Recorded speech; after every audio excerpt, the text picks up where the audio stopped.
terutama.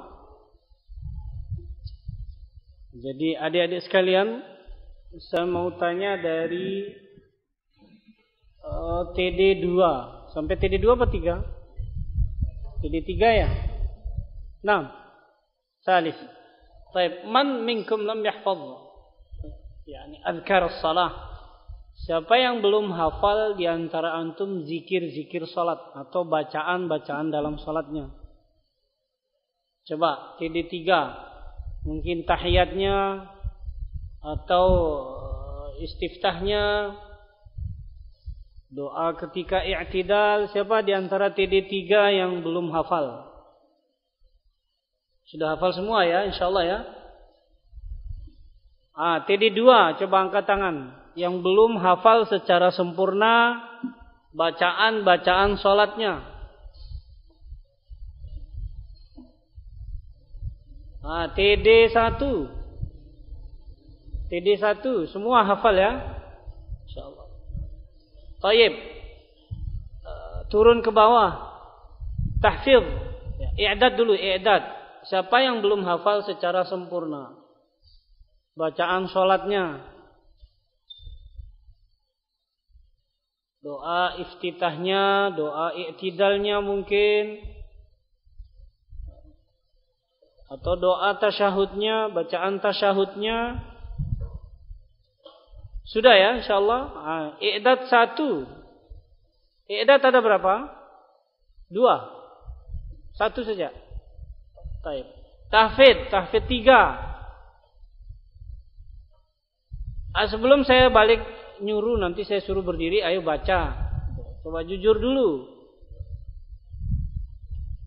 Tahfidz 2. Siapa? Angkat tangan. Tahfidz 1. Hafal ya insyaallah semua ya. Kalau ikhwan hafal ya insyaallah ya. Ikhwan kita hafal ya insyaallah ya. Baik. Pertanyaan kedua, siapa yang belum hafal terjemahannya? Ini yang repot nih, ikhwan. Ini yang repot. Karena untuk memperbaiki salat saya, salat kita semua, salah satunya adalah dengan memahami apa yang dibaca. Baik tafsirnya itu menggunakan bahasa Arab sendiri atau menggunakan bahasa kita sendiri. Supaya kita bisa menikmati sholat kita, maka bacaan itu harus dibaca dan difahami maknanya. Seperti setelah takbiratul ihram atau takbir itu sendiri, makna Allahu Akbar. Ini penting untuk kita kuasai, ikhwan ya. Bukan berarti saya kuasai, enggak semuanya. Tapi minimal kita fahami maknanya dan kita hayati. Karena sebagian dari kita atau ada di antara kita atau anak-anak kita kalau sholat itu ngelamun. Entah karena bacaan imamnya terlalu panjang, maka saya ingatkan imamnya kembali lagi ke sunnah. Kalau sholat maghrib bacaannya apa, sholat isya bacaannya apa, sholat subuh bacaannya apa. Karena di belakang di sana ada anak-anak, ada yang butuh dididik untuk sholat. Kalau bacaannya terlalu panjang-panjang nanti kebiasaan dia muter dulu di belakang, keliling dulu. Begitu imamnya kira-kira mau ruku, baru masuk. Ya, baru masuk. Maka ini gimana caranya supaya harus ada yang mengalah? Apakah santrinya harus kita tekankan supaya salah santri, ataukah kita kurangi sedikit porsi bacaan imamnya? Supaya sama-sama. Karena kalau kepanjangan juga nanti yang tua-tua ada gecak-gecaknya, ya, jadi nggak enak juga. Ya, kembali lagi, ikhwafillah rahimakumullah, sholatnya itu dinikmati. Ya, saya ini mudah-mudahan nasihat buat saya sendiri dan kita semua. Sholat kita bisa kita nikmati dengan cara memahami bacaannya. Kalau orang di luar, antum pernah lihat kalau sholat di luar, nusalli fil kharij, masalan fil Madinah, kita sholat di Madinah, di kota. ahyanan najidu ahadan aw syakhsan aw rajulan yukabbir aktsar min 4 marrat. Mungkin kita akan dapati orang takbir lebih dari 4 kali. Pertama dia sudah nikmat dulu khusyuknya, berdirinya Masya Allah luar biasa. Lalu dia takbir Allah sambil mengangkat mukanya ke depan, Allahu Akbar. Habis itu diulangi, astagfirullah, diulangi lagi. Dia rasa kurang khusyuk. Mungkin khusyuk itu bagi dia enggak ingat apa-apa. Ya, enggak ingat apa-apa. Sehingga sholatnya saja, takbirnya saja dia enggak tahu artinya, cuma dia baca Allahu Akbar. Dan kalau di luar orang ngangkat takbir itu ada nafasnya. Nah, gimana ini kita bisa bantah ini? Ada nafasnya mereka. Ada nanti matinya. Maksudnya huruf matinya. Ada suara yang harus dimatikan. Allah Akbar. Nah, supaya khusyuk dan mantap. Ini menurut mereka. Kalau menurut adik-adik semua, teman-teman semua yang sudah belajar bahasa Arab tahu. Bacaannya bukan Allah. Itu Allahu aslinya. Nggak boleh disukun. Kecuali kalau memang dia di ujung, maka kita baca sukun Allah. Tapi kalau disambung bacanya Allahu Akbar. Enggak boleh baca Allah Akbar. Apa maksudnya? Kalau di luar itu ada maksudnya. Ya, barakallahu fikum. Kembali lagi. Jadi untuk memperbaiki kekhusyuan salat itu ya kita harus memahami apa yang kita baca itu. Bukan hanya sekedar lantunannya bagus, lafadznya kita perbagus lalu kita bisa menangis padahal kita nggak tahu artinya. Barakallahu fikum. Mungkin pernah dengar cerita seorang wanita semalam suntuk dia salat hanya membaca 1 potong ayat hal ataka haditsul ghasyiyah. Apakah pernah datang kepadamu sebuah cerita yang membuat haditsul ghasyiyah tentang hari kiamat? Cerita yang bisa membuat orang itu menjadi malu dan lain sebagainya. Dia baca 1 ayat itu barakallahu fikum sehingga dia betul-betul khusyuk dan menangis semalam suntuk membacanya karena saking khusyuknya. Antum masih ingat insyaallah kita semua masih ingat seorang sahabat yang sholat malam bersama di samping-sampingnya udah pada tidur, dia sholat sendiri. Karena asyiknya dia menikmati bacaan sholatnya, dia dipanah sama orang sebelah. Itu dia nggak rasa. Sampai betul-betul dia sudah bercucuran darahnya, sudah lemas.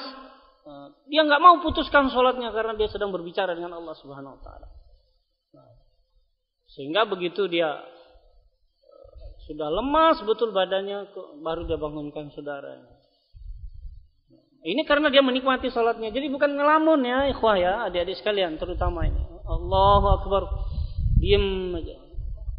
Saya sering memantau adik-adik ini supaya ya bukan dalam rangka mencari kesalahan tapi ingin mentanbih supaya kita sama-sama menikmati salat kita. Yang saya harapkan kalau saya meninggal nanti, kalau saya meninggal nanti orang-orang yang mensolati saya adalah orang-orang yang membaca bacaan solatnya dan memahaminya. Gitu maksudnya. Oh salat Allahu Akbar. Kiri imamnya angkat tangan apa enggak? Allahu Akbar. Ini dia ikuti caranya saja Allahu Akbar. Yang sholat lebih dari 70 orang satu kampung tapi sholatnya begitu. Bagaimana? Sedih sekali rasanya jadi jenazah disolati sama orang-orang yang tidak khusyuk sholatnya. Ya toh? Maka adik-adik sekalian, jemaah sekalian rahimakumullah, penting kita perbaiki bacaan sholat kita. Salah satunya adalah memperbaiki atau berusaha untuk memahami apa yang kita baca. Allahu Akbar, Allah yang maha besar dari segalanya. Begitu kita letakkan tangan kita, Allahumma ba'id baini wa baina khataaya kama ba'adta bainal masyriqi wal maghrib. Coba dihayati. Adik-adik sekalian yang saya ingatkan ini, ya, terutama ini. Ya, semua ikhwah juga termasuk. Ya Allah, jauhkanlah saya antara saya dengan dosa saya. Kama ba'adta bainal masyriqi wal maghrib, sebagaimana engkau menjauhkan antara timur dan barat. Jadi jauh sekali dosa itu ya Allah dari saya. Allahumma naqqini minal khataaya kama yunqqa thawbul abyadu minad danas. Ini betul-betul diminta. Seperti kalau minta uang sama abinya, Abi, minta uang lebih dari itu, Abi, ngerengek di kaki, Abi minta uang. Sama Allah, ya kita usahakan lebih dari itu. Ini selalu ingin saya tanbih kepada saya pribadi dan jamaah sekalian supaya kita sama-sama saling ingat. Karena saya sering sekali melihat orang yang tidak bisa menikmati sholatnya. Adik-adik terutama, kadang sholat di samping, kita sendiri merasa tidak nyaman karena diam saja sholat. Atau sambil malah main kuku dan lain sebagainya. Barakallahu fikum. Mudah-mudahan apa yang saya sampaikan ini bisa memperbaiki sholat saya, kualitas sholat saya dan kualitas sholat kita semua. Maka jamaah sekalian, tulab sekalian, ikhwah sekalian rahimakumullah, penting sekali kita kembali lagi merendahkan, mentawadhukan diri, belajar lagi hukum-hukum atau bacaan-bacaan dalam sholat itu. Yang sudah punya istri, silakan setoran sama istri. Dek, coba dengarkan bacaan saya benar nggak? Coba. Allahumma ba'idni, ya Allah jauhkanlah aku baini wa baina khotoya. Jadi masya Allah. Oh bagus mas, 100 tanda tangan sama istri. Yang nggak punya istri, yang jomblo, ya adik-adik maksud saya, ya mudah-mudahan cepat dapat jodoh. Nah itu sama temannya sendiri. Oh ini coba antum dengarkan saya. Nah masya Allah luar biasa. Saya pernah ceritakan dulu nih sebelum kita masuk ke bacaan. Saya pernah ceritakan dulu ada 2 orang. Salah satunya meninggal duluan. Pernah saya mendengar langsung ceramah dari seorang pemandi jenazah dia Al-Mamlakah Al-Arabiyah Saudiyah, Syekh Abdul Abbas rahimahullah taala. Beliau bercerita ada seseorang membawa jenazah saudaranya Syekh nughassil 'ala jenazah. Tayyib kata Syekh. Ya Syekh, ini kita mau mandikan jenazah. Tayyib, adkhilha. Masukkan dia. Begitu Syekhnya masuk, si pemuda ini syab hadza dakhal ma'ahu, ya Syekh ana asta'dzinuka an adkhul ma'ak. Tayyib, tafadhal. Saya minta izin masuk sama engkau, ya sudah masuk. Falamma kashafa thiyab, tatkala Syekhnya membuka pakaiannya, sarahabil buka, orang ini mulai teriak, ya Allah, teriak dia menangis. Ya akhi, kalau kamu enggak kuat keluar sih. Enggak ya Syekh, saya akan berusaha kuat. Buka lagi. Begitu lepas bajunya mulai dimandikan, lalu dikafani, menangis terus. Ya akhi, kalau enggak kuat keluar saja. Enggak ya Syekh, saya akan berusaha kuat. Setelah selesai begitu, subhanallahal-azim, setelah itu dia keluar dan mensolati jenazah. Lalu Syekhnya nanya, ya Syekh, ya akhi, yani nasabuka min hadzal rajul. Apa nasabmu sama orang? Nah, cuman kita samaan saja. Kami salat malam ya samaan, puasa Senin Kamisnya samaan. Wa natazawwaj ma'an, kami juga menikah sama 2 orang ukhtain, 2 orang saudari. Kami nikahi satu-satu. Kami kekuliahan ya bersama, kami ibadah ya bersama berdua. Masya Allah, orang seperti ini luar biasa. Ini ta'akha fillah, saling bersaudara di jalan Allah Subhanahu wa taala. Syekhnya bilang begitu. Falamma kana min yaumil ghad, maka tatkala datang hari kedua, kata beliau, hari kedua kata Syekhnya, besoknya itu saya pun dipanggil sama orang, ya Syekh, nughassil 'alal janazah, 'alal janazah, tayyib adkhilha. Ya Syekh, kita akan mandikan jenazah. Kata Syekh, masukkan dia, bawa masuk. Begitu dibuka sama Syekh kaget. Ka'anni a'rif hadzal rajul. Seakan-akan kayaknya saya tahu orang ini. Nah, Syekhnya langsung cerita di di videonya diceritakan. Wa ana la astaghrib hadzal wajh. Saya enggak merasa asing dari wajah ini, sekayaknya saya tahu. Maka saya tanya orang-orang yang ada sama saya, "Man hadza?" Siapa orang ini? Ya Syekh, hadzal ladzi ghassala yani janazata akhihi al-ams. Ini yang mencuci jenazah saudaranya sama antum kemarin. Temannya itu. Kaget Syekh, subhanallah, kaget Syekh. Maka kata beliau pun saya cuci, saya mandikan dia, saya bersihkan, saya kafani, kami sholati sama-sama. Lalu kami bawa ke makbarah. Fadafannahu ala janbi akhihi hadza sadiq hadza. Maka kami pun menguburkan di samping saudaranya tadi. Seingat saya beliau mengatakan hadzal akh fi maqbarah raqam 12 wa hadza al maqbarah raqam 13. Ini orang ini saya kubur di urutan yang ke-12 dan dia di nomor ke-13. Subhanallah. hidupnya sama, murojaahnya sama, baca Qur'annya sama. Masya Allah. Sehidup ini namanya sehidup semati.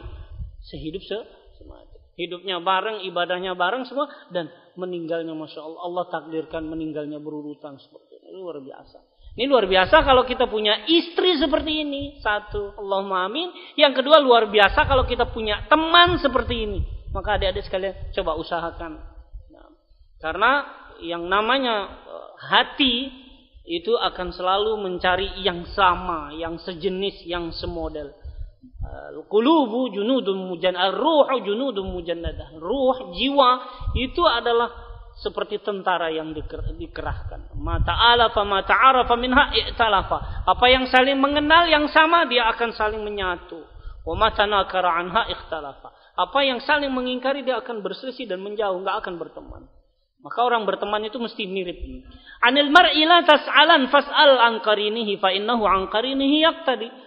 Tentang seseorang kalau mau kita jadikan mantu, kita mau jadikan anak, kita mau jadikan teman, kita mau jadikan siapa saja, la tas'al, enggak usah tanya dianya.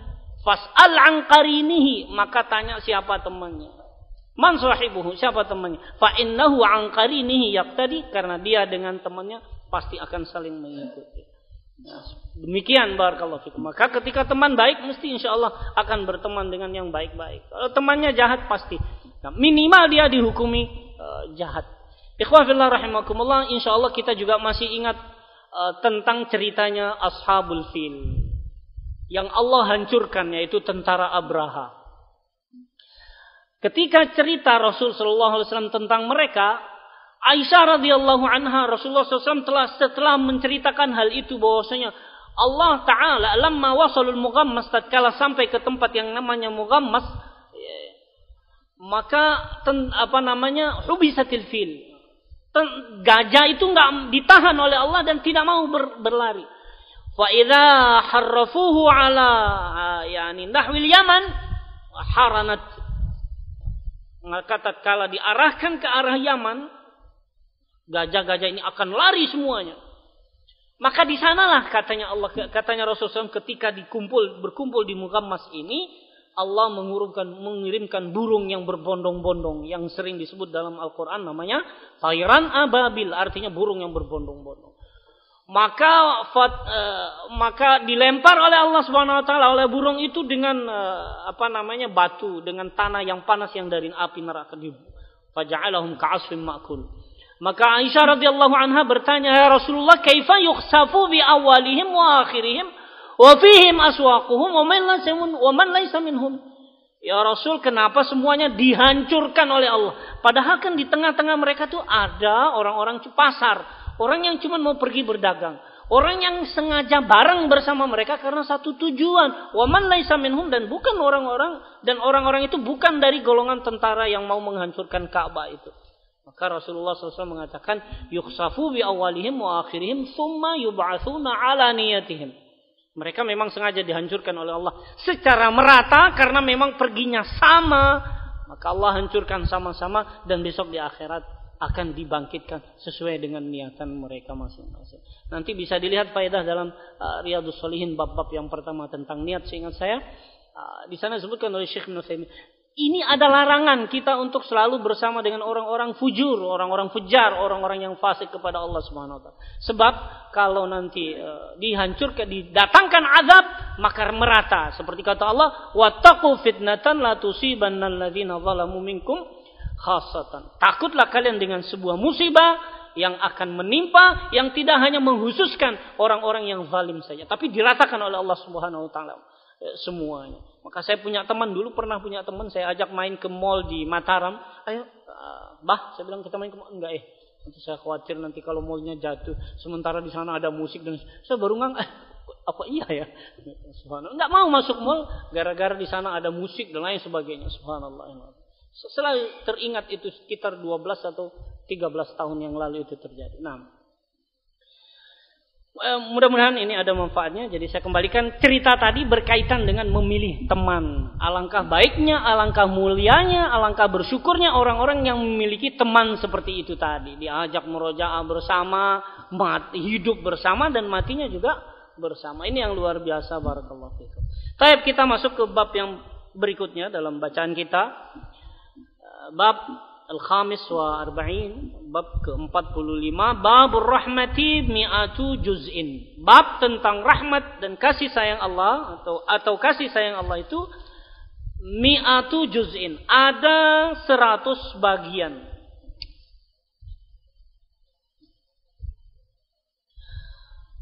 An Abi Hurairah radhiyallahu anhu qala sami'tu Rasulullah sallallahu alaihi wasallam yaqul ja'alallahu azza wa jalla ar-rahmata mi'ata juz'in fa amsaka 'indahu 99 wa anzala fil ardi juz'an wahidan famin dhalika al-juz' yatarahamul khalqu hatta tarfa'al farasu hafiraha an waladiha khasyata an tusibahu. Dari Abu Hurairah, semoga Allah meridai beliau. Ini sudah lewat kita siapa Abu Hurairah. Dulu ibunya musyrik, datang ke Rasulullah, doakan ibu saya. Masya Allah, Abu Hurairah begitu pulang ke rumahnya, ibunya bilang, aslam, saya sudah masuk Islam. Masya Allah, luar biasa. Setelah itu Rasulullah SAW, Abu Hurairah datang lagi kepada Rasulullah SAW, meminta agar didoakan. Maka Rasulullah pun mendoakan Abu Hurairah radhiyallahu anhu.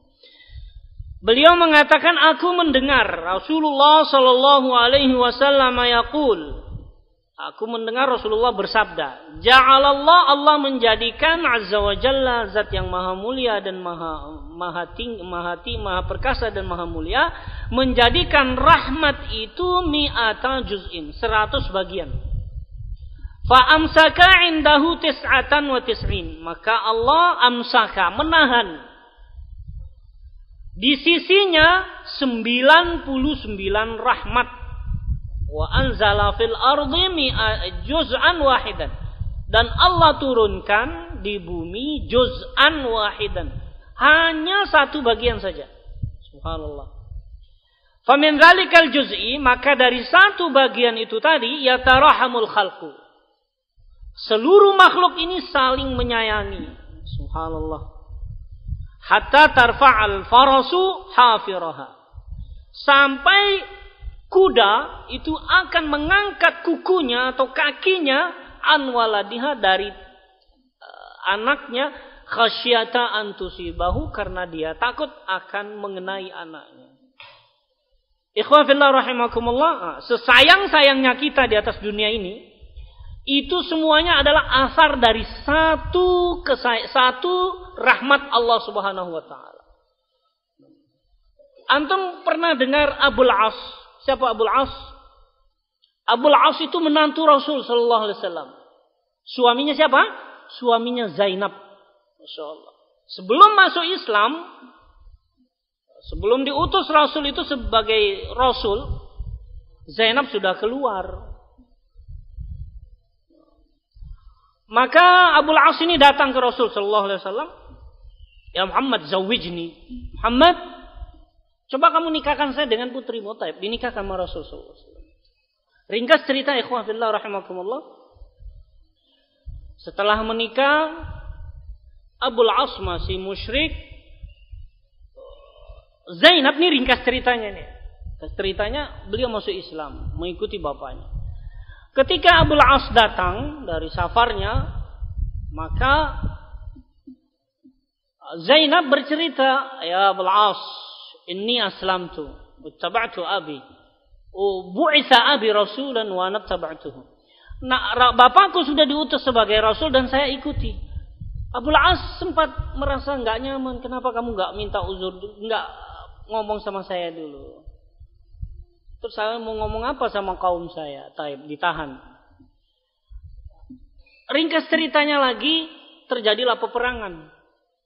Abul As dengan kaum musyrikinnya, Rasul dengan kaum mukminin. Zainab pun berdoa, "Ya Allah, Allahumma unsur abi wa..." Saya lupa. "Ya Allah, menangkan bapakku dan selamatkan suamiku." Di akhir ceritanya, suatu peperangan Abul As ini sempat menjadi tawanan. Maka Rasulullah SAW meminta kepada orang Quraisy yang kufar waktu itu minta tebusan supaya orang-orang ini dikembalikan. Salah satunya Zainab mengirimkan kalung yang diberikan oleh ibundanya Khadijah radhiyallahu anha. Pernah diberikan oleh ibunda Khadijah, dan Khadijah ibunda kita Ummul Mukminin itu beliau mendapati dari Rasul, itu pemberian Rasul sallallahu alaihi wasallam, kalung. Maka ketika Rasul sallallahu alaihi wasallam mendapatkan kalung ini, beliau pegang lalu bilang, "Hadza fida'u man?" Ini sebenarnya tebusan untuk siapa ini? Qala Abul As. Ini Abul As. Fa bada'a yabki. Rasulullah SAW menangis. Ini tolong kembalikan, kalau kalian ridho, kembalikan ini. Dan titip salam buat Zainab. Jangan disia-siakan, ini pemberianku untuk istriku Khadijah. Jangan disia-siakan seperti ini. Sambil menangis Rasul SAW. Dan para sahabat, baik, kita kembalikan. Kembalikan. Ringkas ceritanya ikhwan lagi. Abul As ini suatu saat, setelah beberapa tahun kemudian, setelah perang Badar seingat saya, beliau pulang dan datang kepada Rasul sallallahu alaihi wasallam. Sebelumnya, setelah Rasulullah diutus dan turunlah ayat tentang tidak boleh seorang musyrik menikahi mukminah, maka Rasulullah memisahkan mereka. Rasulullah SAW ketika dipulangkan dari fidak tadi, dari tawanan tadi, ya Abul As, kamu masih musyrik, anakku mukminah, maka tolong kamu lepaskan dia. Maka Abul As pun bilang kepada Zainab, ilhaqi bi abika bi ahlik, pulang kamu ke rumah bapakmu karena kata bapakmu begini dan begitu. Baik. Selama jandanya Zainab ini enggak pernah mau menikah. Dia mendamba-dambakan siapa? Bapaknya ini, bapaknya anak-anak. Siapa namanya? Cucu Rasul sallallahu alaihi wasallam dari Zainab, saya lupa namanya. Baik. Maka pada suatu saat di peperangan berikutnya Abul As pun pulang dari situ lalu datang kepada Rasul sallallahu alaihi wasallam. Beliau masuk Islam. Masya Allah. Kembali masuk Islam. Lalu mengatakan, apakah kamu kasih istri saya lagi kepada Rasulullah? Rasulullah kasih Abul As.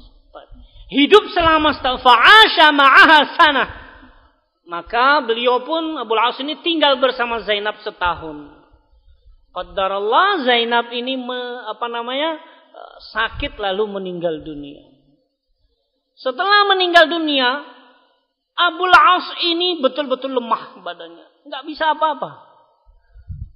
Karena kebayang ikhwan, seorang wanita yang wonder woman, luar biasa, manusia yang luar biasa, istri yang sangat setia, subhanallah. Maka ketika ketemu dengan Rasulullah sallallahu alaihi wasallam, ini saking cintanya ini, saking sayangnya Abul As ini bersama siapa? Abul As ini bersama istrinya. Beliau mengatakan, "Ya Abul As, kaif halik?" Bagaimana kabarmu Abul As? "Ya Rasulullah, la utiqul hayata ba'daha." Ya Rasul, saya enggak kuat hidup, enggak mampu hidup setelah Zainab ini, enggak kuat saya. Saking cintanya.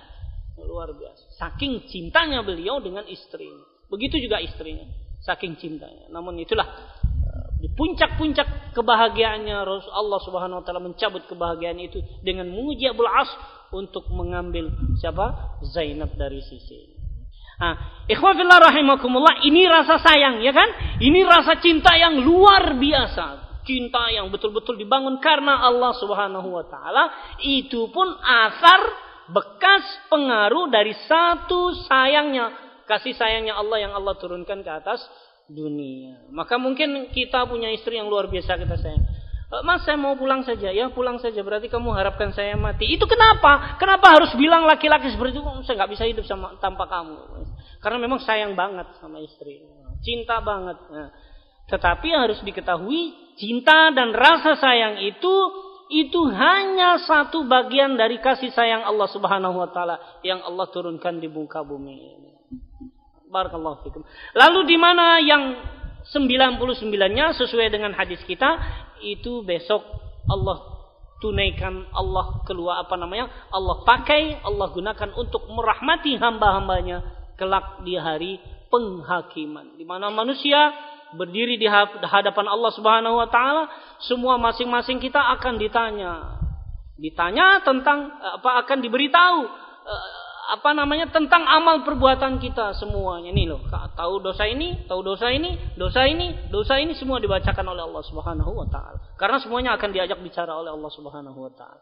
Terakhir, saya mengingatkan kepada ikhwah fillah rahimakumullah dan jamaah sekalian, bahwasanya kita masuk surga sebagaimana kata Rasul sallallahu alaihi wasallam, saddidu wa qaribu fa innahu lan yadkhula ahadukum al-jannata bi'amalihi.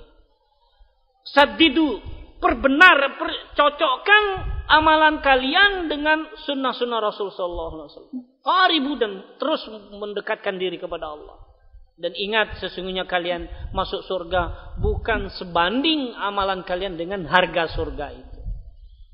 Kita masuk surga bukan karena amalan kita semata-mata, maksudnya karena amalan ini banyak lalu kita bisa membeli surga Allah. Tidak. Tetapi semuanya adalah seperti para sahabat mengatakan, wala anta ya Rasulullah, tidak juga engkau. Ya, nah, wala ana illa ayatagammadani Allahu birahmatin minhu. Tidak pula saya masuk karena bisa membayar surga itu, akan tetapi saya masuk surga karena diliputi oleh rahmat kasih sayang Allah Subhanahu wa taala. Inilah Allah Subhanahu wa taala. Antum ingat kisah wanita baghiyah. Mohon maaf, wanita baghiyah itu wanita pelacur. Mohon maaf, afwan. Nah, dia melihat seekor anjing yang kehausan, lalu mengambil sepatunya, lalu memberi minum kepada. Yang dia minta kepada, ya Allah, saya minta ampunan rahmatmu ya Allah. Allah rahmati dia dan dia masuk surga. Wanita Bani Israel. Ini luar biasa kasih sayang Allah Subhanahu wa taala. Yang 99 nanti Allah akan gunakan untuk merahmati hamba-hambanya pada hari kiamat. Mudah-mudahan kita semua mendapatkan rahmat Allah Subhanahu wa ta'ala kelak di akhirat. Wallahu a'lam bishawab. Wa akhiru da'wana alhamdulillahi rabbil alamin. Wassalamualaikum warahmatullahi wabarakatuh.